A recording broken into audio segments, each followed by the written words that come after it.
Time now for some top stories. Adam Schefter, what's going on with T.J. Watt?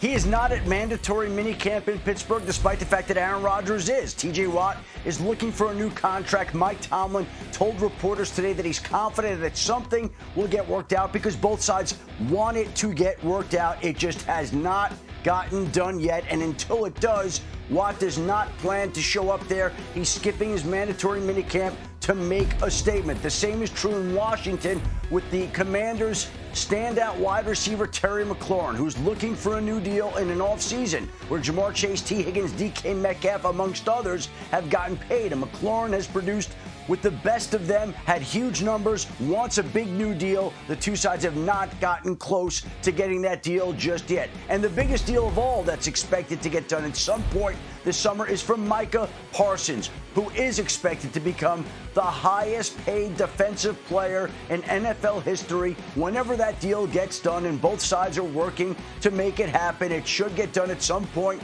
this summer, and it will be a record-setting deal, and it will give the Dallas Cowboys the highest paid player in NFL history in Dak Prescott and the highest paid defensive player in NFL history in Micah Parsons. You saw Jerry Jones talking to Micah Parsons out there at minicamp. Wonder what they were talking about. Let's go to Dallas now for Cowboys minicamp. Oh, look at the tent there. We got the star on the tent. That's cute. Little campfire. Dak Prescott is there. He's healthy finally, as you see him right there on the field. This from today. Now with another star receiver across from CeeDee Lamb. The George Pickens edition with the new head coach, Brian Schottenheimer, figures to bolster this offense. Here's more from Dak on the receivers.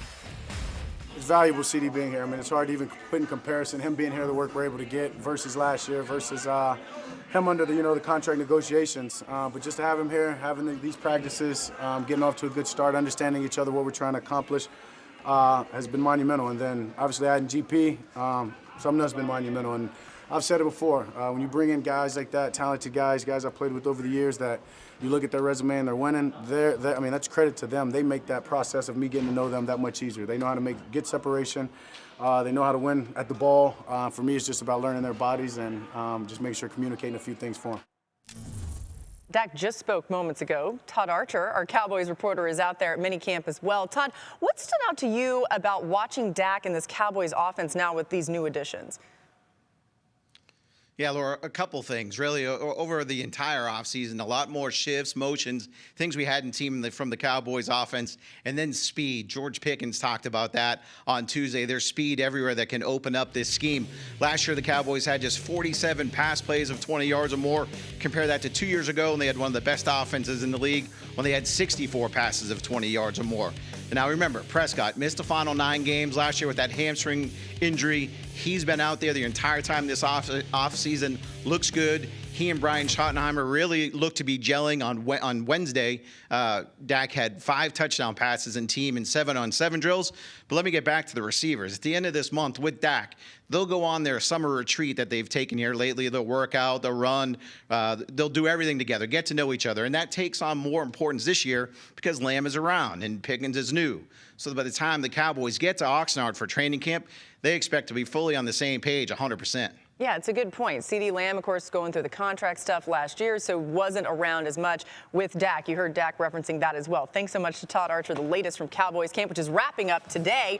Now, we know the Cowboys struggled last season without Dak Prescott under center, but they weren't exactly thriving when he was healthy either. In the first 9 weeks before Dak's injury, the Cowboys still ranked in the bottom half of the NFL in scoring. They also ranked 22nd in yards per play, 24th in expected points added. They had 7 more turnovers than their opponents. Peter, I love what Todd just said about shifts and motions that they're seeing in this Cowboys offense. We've been begging for some of that creativity. When you look at this offense, how much improvement do you expect next season? I also love to hear what Todd had to say about Dak having both of those receivers there in June. And then, of course, they'll have time together this offseason and they'll hit the ground running come training camp. Look, the stuff that I look at is George Pickens and what he's available to do. And what he do came early every single day to this minicamp, showed up, performed. And to hear Dak talk about it just minutes ago saying, GP has been phenomenal. That's the term he said. Here's the quote from Dak. I'm just super excited that he's on our team. He's one of us, and he's our brother now. He's all about continuing to grow and making sure he's putting the best out there, and that's his approach. Remember, guys, 24 years old. He's had his reputation dragged through the mud. You heard about him being late for practices, late for games, and being a sore spot in that Steelers locker room. He can reverse that entire narrative, become a free agent, and hit the absolute jackpot if he is just on his best behavior and he does what he can do. Look, the stuff you've been hearing about George Pickens goes all the way back to his University of Georgia days. He hasn't been able to put it all together, but he's had a perfect spring with the Cowboys since arriving. Can he keep it going?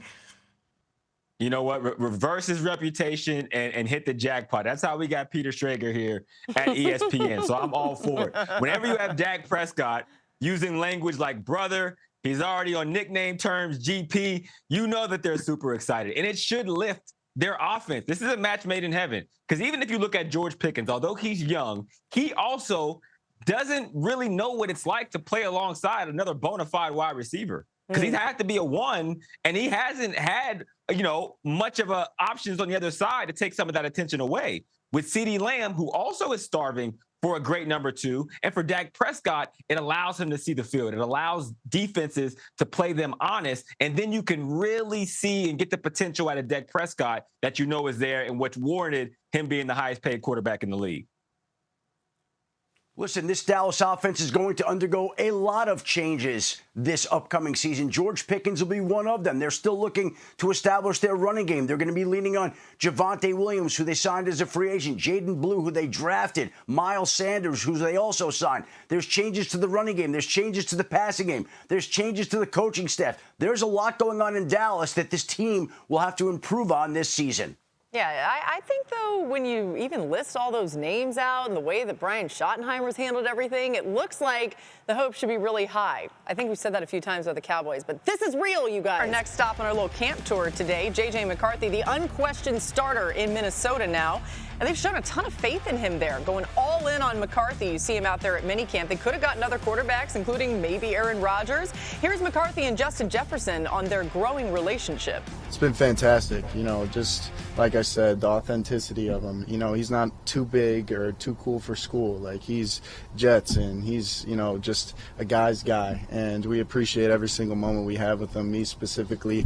And, we're going to keep stacking those days, this offseason for sure. Just being around him, talking with him, just picking his brain on, just different things, and really just trying to get him to understand that I'm here. I'm here to, just conversate about, the different things that he see on the field, and I'm also there for him off the field as well. Feels important to say once again that the Vikings offense, their coaching staff, it really is one of the best places to be if you're a quarterback. Justin Jefferson, a big reason why. Adam, what are you hearing on how Minnesota feels about their offense with McCarthy expected to be the starting quarterback? They're all in on him right now, Laura, and they have no other choice but to be. They believed in him when they drafted him in the first round last year in a draft that also included Caleb Williams, Jaden Daniels, Drake May, Michael Penix, and Bo Nix, quarterbacks that shined at various points during their rookie year. And they're expecting J.J. McCarthy to join his fellow rookie quarterback classmates. He's got the right coaching in Kevin O'Connell and Josh McCown. He's got the wide receivers in Justin Jefferson, Jordan Addison, T.J. Hawkinson. He's got the weapons. So he's got everything that he can need except the experience. That knee injury that he suffered last year prevented him from playing a single NFL snap. But they are counting on him. They believe in him, and they have no other choice but to be all in on him with big expectations for the upcoming season. I mean, it is a risk, right? And Peter, how much confidence do you have in McCarthy leading this Minnesota offense? I have a ton because of just what Adam's saying. Guys who know way more than me put all their eggs in their basket on this guy. But gosh, from afar, I don't know. A guy won 14 games last year in Sam Darnold, and you don't re-sign him. You don't even franchise tag him to at least see with 1 year, maybe, if J.J. McCarthy's the guy. Daniel Jones was the third string. They didn't bring him back. And then Aaron Rodgers was on the free agent market. And I think he would have been very interested to get an offer from Minnesota if he could play the two against each other, Minnesota and Pittsburgh. I would think Minnesota might be a more appealing spot.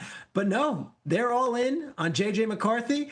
And I think it's fair to say, let's at least see him in the preseason. He lasted one half last year. I hate to say he lasted. He played one half and got hurt. So unfortunate. He's done everything right. They're over the moon with it, and they are so excited. But they're putting their names on this. Both Kwesi and Kevin O'Connell had many other options than J.J. McCarthy this immediate season. They let those options walk out the door. I'm a Peter. I trust Kwesi. I trust O'Connell. I trust Josh McCown and their decision to come to this, because even if you look at the Vikings and with Kirk Cousins, obviously was playing lights out. He goes to Atlanta, doesn't look as great. Sam Darnold, before he got to Minnesota, didn't look nearly like the Sam Darnold we saw last year, where he was almost an MVP candidate. So the Vikings have to trust themselves in the system they put around their organization. Now, the hope with McCarthy is that you get a 1 + 1 = 3 situation, because I like McCarthy. And when you watch him in Michigan, the thing that stood out is he's great at getting through progressions, number one. And number two, when the pressure was on, when the moments mattered most, he got better, and that's a rare quality. And like Adam Schefter talked about, he has incredible weapons, a great system, and a great structure, and he's a kid who expects to be great. Hey, you mentioned those weapons. Justin Jefferson and Jordan Addison, one of 2 wide receiver duos with 10 touchdowns each last season, and they're along with Jamar Chase and T. Higgins. That's a company that they've been in when it comes to who will be around J.J. McCarthy to see what he can do with it.